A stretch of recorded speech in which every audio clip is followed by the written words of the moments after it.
Hit and run कानून अभी नहीं होगा लागू। ट्रांसपोर्ट कांग्रेस और सरकार के बीच हुई सुलह और कई राज्यों में वाहन चालक भी दोबारा काम पर लौटने को राजी हुए। हमारी आज की रिपोर्ट भी इसी विषय पर है। चलिए तो आपको बताते हैं क्या नया बदलाव लाई है केंद्र सरकार और क्या है वाहन चालकों की प्रतिक्रिया। नमस्कार, मैं आरुषि शास्त्री स्वागत करती हूँ आपका UBE न्यूज़ में, जहां हम न सिर्फ खबरें लाते हैं बल्कि उनका बारीक और सटीक विश्लेषण भी करते हैं। हिट एंड रन का मतलब है तेज और लापरवाही से गाड़ी चलाने के चलते किसी व्यक्ति या संपत्ति को नुकसान पहुंचाना और फिर भाग जाना।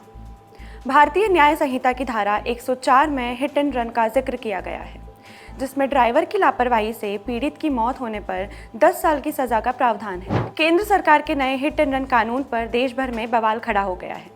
हाल ही में कानून में किए गए संशोधन का देश भर में चक्का जाम कर विरोध हो रहा है।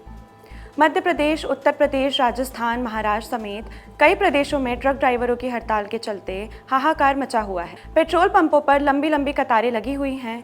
सबसे ज्यादा असर मध्य प्रदेश में देखा जा रहा है। इस बीच ऑल इंडिया ट्रांसपोर्ट कांग्रेस और सरकार के बीच मंगलवार को दिल्ली में बैठक हुई। इसमें सरकार के आश्वासन के बाद हड़ताल को खत्म करने का निर्णय लिया गया। हाल ही में संसद में केंद्रीय गृह मंत्री अमित शाह ने बताया था कि सरकार ने उन लोगों के लिए सख्त दंड का प्रावधान किया है जो सड़क दुर्घटना करने के बाद मौके से भाग जाते हैं और पीड़ितों को मरने के लिए छोड़ देते हैं।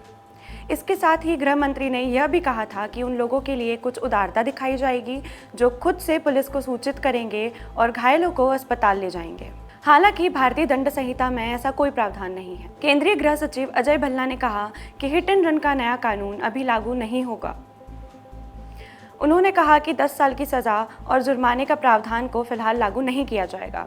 ट्रांसपोर्ट एसोसिएशन ने भी ट्रक ड्राइवरों से अपील की है कि वे काम पर लौट जाएं। मध्य प्रदेश के हालातों को मद्देनजर रखते हुए देश भर में चल रही ट्रक ड्राइवरों की हड़ताल को लेकर जबलपुर हाईकोर्ट ने मंगलवार 2 जनवरी को अहम आदेश दिया है। हाईकोर्ट ने मध्य प्रदेश सरकार को सख्त हिदायत दी है कि इस हड़ताल को खत्म करने के लिए आज ही कार्रवाई की जाए, जिस पर सरकार की ओर से एडवोकेट जनरल द्वारा यह वचन दिया गया है कि हड़ताल को खत्म करने के लिए सरकार की तरफ से आज ही कार्रवाई की जाएगी। दरअसल जबलपुर के सामाजिक संगठन नागरिक उपभोक्ता मार्गदर्शक मंच की ओर से हाईकोर्ट में एक याचिका दायर कर ट्रक ड्राइवर्स की हड़ताल को असंवैधानिक करार दिया गया था। इसी के साथ कई राज्यों में ड्राइवर्स हड़ताल रोक काम पर जाने को राजी हो चुके हैं। जैसे कि उत्तराखंड में वाहन चालकों ने हड़ताल खत्म कर यातायात दोबारा शुरू किया और यही यात्रियों ने भी जय सिया राम के नारे लगाते हुए अपनी खुशी जाहिर करी। तो यह थी हमारी आज की रिपोर्ट और आपको यह कैसी लगी हमसे ज़रूर साझा करें। और UBE न्यूज़ आपके लिए लाता रहेगा देश विदेश से जुड़ी खबरें। तब तक के लिए धन्यवाद।